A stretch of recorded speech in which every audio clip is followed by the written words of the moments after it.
नमस्कार।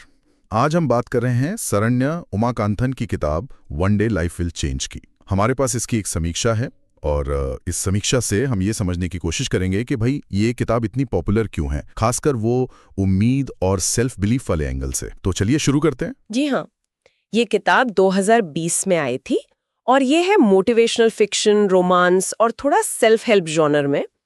समीक्षा यही बताती है कि इसका मेन फोकस है जिंदगी की जो मुश्किलें आती हैं उनसे कैसे निपटा जाए। हाँ, और समीक्षा के हिसाब से कहानी का सेंटर है रिबेका। एक लड़की है, मेहनती है, पर उसकी लाइफ में एकदम से भूचाल सा आ जाता है। नौकरी चली जाती है, प्यार खो देती है। फिर आता है विवियन। बिल्कुल, विवियन जो एक सफल बिजनेसमैन है, वो रेबेका को सिर्फ इमोशनल सहारा नहीं देता, बल्कि उसका जो खोया हुआ कॉन्फिडेंस है ना, उसे वापस पाने में भी मदद करता है। तो समीक्षा इस बात पर जोर देती है कि कहानी दिखाती है कि कैसे रेबेका वो मुश्किलों से उभर कर अपने सपनों को फिर से जीती है। अच्छा, तो मतलब ये सिर्फ एक टिपिकल लव स्टोरी नहीं है। समीक्षा कुछ गहरे मतलबों की तरफ भी इशारा कर रही है ना? हाँ बिल्कुल, और यहीं पर बात थोड़ी दिलचस्प हो जाती है। समीक्षा कहती है कि कहानी का जो असली जोर है वो इस बात पर है कि भाई सेल्फ मोटिवेशन और खुद पर यकीन, अगर ये हो तो किसी भी मुश्किल से निकला जा सकता है।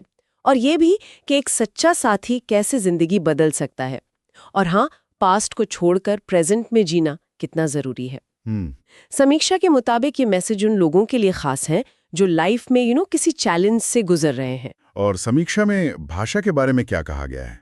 सुनने में आया है काफी सरल है। हाँ, समीक्षा कहती है भाषा बहुत सिंपल है और इमोशनल है, मतलब कनेक्ट करती है, और कैरेक्टर्स वो भी काफी रियल लगते हैं। अच्छा। कहानी खुद प्यार, सेल्फ रिस्पेक्ट, स्ट्रगल और फिर से खड़े होना, इन सब फीलिंग्स को टच करती है। शायद इसीलिए ये उन लोगों को ज्यादा अपील करती है जो थोड़ा लो फील कर रहे हैं, निराश हैं। हाँ बिल्कुल, ये एक मेन पॉइंट है।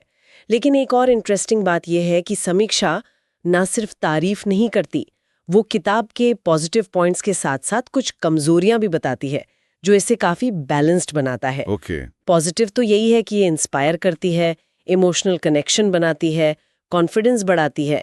लेकिन दूसरी तरफ समीक्षा ये भी मानती है कि कुछ पढ़ने वालों को कहानी थोड़ी प्रिडिक्टेबल लग सकती है। प्रेडिक्टेबल मतलब कहानी का अंदाजा लगाना आसान हो सकता है। हाँ, कुछ हद तक। मतलब आप गेस कर सकते हैं आगे क्या होगा। और क्या कमजोरियां बताई समीक्षा में? समीक्षा ये भी कहती है कि जो भाषा है उसमें कोई बहुत ज्यादा लिटरेरी गहराई नहीं है, सिंपल है, और कहानी के कुछ हिस्से वो थोड़े ज्यादा आइडियलिस्टिक हैं, या कहें कि थोड़े फिल्मी टाइप के। फिल्मी? अच्छा, मतलब थोड़े अनरियल। हाँ शायद। तो ये जानना जरूरी है कि पढ़ने वाला क्या एक्सपेक्ट कर रहा है किताब से। समझ गया। तो फिर ओवरऑल समीक्षा के हिसाब से किताब किन लोगों के लिए बेस्ट है? समीक्षा बिल्कुल साफ कहती है कि ये किताब उन लोगों के लिए बहुत अच्छी हो सकती है जो किसी मुश्किल दौर से गुजर रहे हो, जैसे ब्रेकअप हुआ हो, नौकरी चली गई हो, या किसी भी तरह की निराशा हो। अच्छा। या फिर जिन्हें सेल्फ हेल्प टाइप की या मोटिवेशनल रोमांटिक कहानियां पसंद है। बेसिकली ये उन सबके लिए है जो इस बात में यकीन करते हैं कि हाँ, एक दिन जिंदगी जरूर बदलेगी। और इसीलिए समीक्षा इसे 5 में से 4 स्टार देती है। कहती है कि ये उम्मीद, सेल्फ लव और बदलाव में यकीन की एक खूबसूरत कहानी है। तो ये एक अच्छी रेटिंग है। हाँ, काफी अच्छी।